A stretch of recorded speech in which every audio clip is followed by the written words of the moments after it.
গ্রেপ্তারের পর এবার সুজিত বসুর নামে চার্জশিট পেশ ইডির। কলকাতার নগর দায়রা আদালতে পুরো নিয়োগ দুর্নীতি মামলায় চার্জশিট পেশ। মোট 5 অভিযুক্তের বিরুদ্ধে চার্জশিট ইডির। চার্জশিটে প্রাক্তন মন্ত্রী সুজিত বসুর নামের উল্লেখ। সুজিত বসুর ছেলে সমুদ্র বসুর নামও রয়েছে। আমলা জ্যোতিষ্মান চট্টোপাধ্যায়ের নামেও চার্জশিট। রাজ্য জুড়ে 250 কোটি টাকা দুর্নীতির অভিযোগ। এর মধ্যে আবার 20 কোটি টাকা তছরূপের অভিযোগ পুরো নিয়োগের ক্ষেত্রে। 340 জনকে সুপারিশ করা হয়েছিল। এর মধ্যে নিয়োগপত্র পেয়েছিলেন 284 জন প্রার্থী এবং এদের মাথা পিছু 6 লক্ষ টাকা করে নেওয়া হয়েছে, এমনটাই সামনে আসছে। চিফ রিপোর্টার সত্যজিৎ মুখোপাধ্যায় আমাদের সঙ্গে রয়েছেন টেলিফোনে। সত্যজিৎ, কি জানতে পারছো একটু বিশদে জানবো।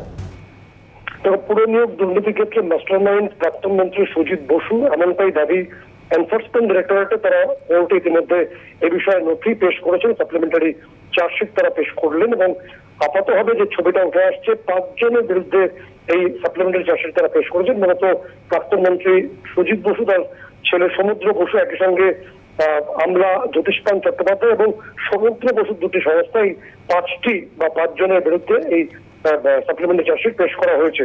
এবং যে ছবিটা উঠে আসছে যে এনফোর্সমেন্ট ডাইরেক্টরেটের নজরে রয়েছে আপাতত হবে 250 কোটি টাকার যে দুর্নীতিটা এই মিউনিসিপাল স্ক্যামে হয়েছে, সেখান থেকে যে তথ্য এনফোর্সমেন্ট ডাইরেক্টরেট তথ্য আকারে পেশ করেছে আজকে, তাতে বলা হচ্ছে যে 20 কোটি টাকা আপাতত হবে সুজিত বসু হস্তগত করেছিলেন এবং এই বিপুল পরিমাণ অর্থ তিনি তার ছেলে সমুদ্র বসু সেই পুত্রের দুটি সংস্থার মাধ্যমে সেই অর্থ সাইফন করা হয়েছিল বলে এনফোর্সমেন্ট ডাইরেক্টরেটের দাবি। তারা নথি পেশ করেছেন এবং প্রত্যেকজন ক্যান্ডিডেটের কাছ থেকে 6 লক্ষ টাকা নেওয়া হতো, এই তথ্য ইডি পেশ করেছে। এবং তার পাশাপাশি যে মোট 340 জনের যে তালিকা এনফোর্সমেন্ট ডাইরেক্টরেট পেশ করেছে, যাদের ক্যান্ডিডেট হিসেবে নেওয়া হয়েছিল, সুপারিশ করা হয়েছিল, এর মধ্যে 284 জনের নিয়োগপত্র এর মধ্যে ট্র্যাক করা সম্ভব হয়েছে। বাকিটা হয়তো ছবি আকারে পরবর্তী সময় উঠে আসবে।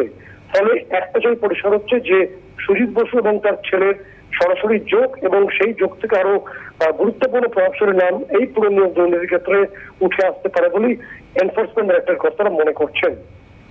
ধন্যবাদ সত্যজিৎ।